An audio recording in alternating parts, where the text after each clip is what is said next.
And speaking of Samoa Joe and Brock Lesnar, what a segment between them. Holy shit, was that great. The build for this match is really good, and I'm telling you, if this match is a barn burner at Great Balls of Fire, don't think that the WWE is going to end it there. So far, this is really good stuff, and really intriguing stuff because it's a new opponent for Brock finally. It's sort of a dream match for the fans. They've always wanted to see these two badasses lock up.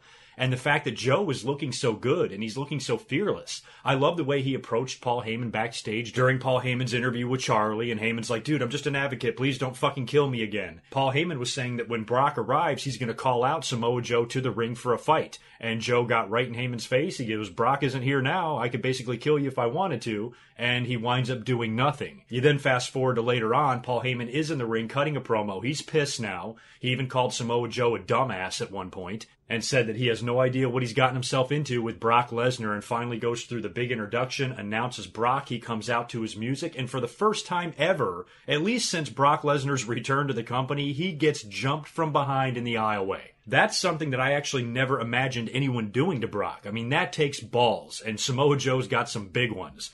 And he comes right through, attacks him from behind, puts him in the coquina clutch. Brock is trying to fight out of it. He even rams Samoa Joe a couple of times right into the big screen there, indenting it.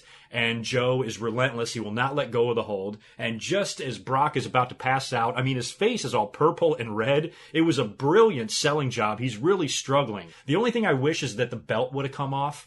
I just wish it would have fallen off of him. It looked kind of weird with Brock wearing the belt during all of this. But finally, before Brock even has a chance to pass out completely, the locker room empties and a bunch of wrestlers come out and back off Samoa Joe. So Brock kind of got choked out there, and I thought that was a brilliant way to do it. Instead of having a brawl and having one guy win the brawl, just have Samoa Joe, who is the heel in this for the most part, attack him from behind, choke him out and put him on his knees, and Brock has got an opponent on his hands here. This is great. I mean, the cool thing I think about this feud and about Samoa Joe and the work that he's doing is that even though he's doing heelish things like attacking defenseless managers or ambushing people from behind, he's still looking like a badass doing it. That takes talent to not look like a cowardly chicken shit heel. For Joe to be able to do all of these things but still be scary as fuck, that's awesome, and that's rare. When you think about Samoa Joe's career, this is the biggest match of his life. He's had some big matches all over the world, I understand that, but he's in the WWE now. He's working with one of their main attractions, their top paid star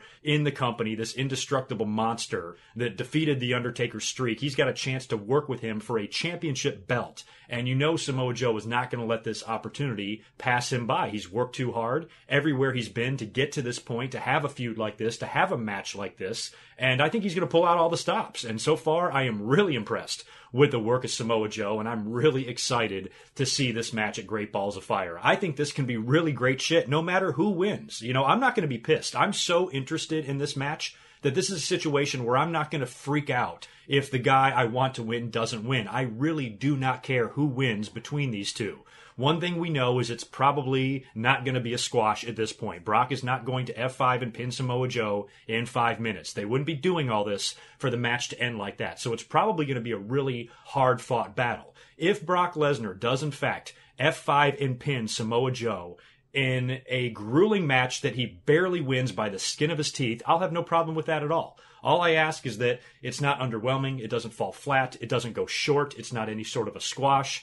You know, I don't even want to see Joe squash Brock. We've already seen that. They already did the shock squash with us with Goldberg last year at Survivor Series. So it's not like I want to see Joe do the same thing to Brock either. You know, even though that would make for a jaw-dropping moment, you can only do that so many times, and they did it less than a year ago. I think this should be an actual match and an actual fight. And it would be nice to see some blood. I mean, Samoa Joe has bled in the WWE. He got all busted open in that match he had at TakeOver that time, remember?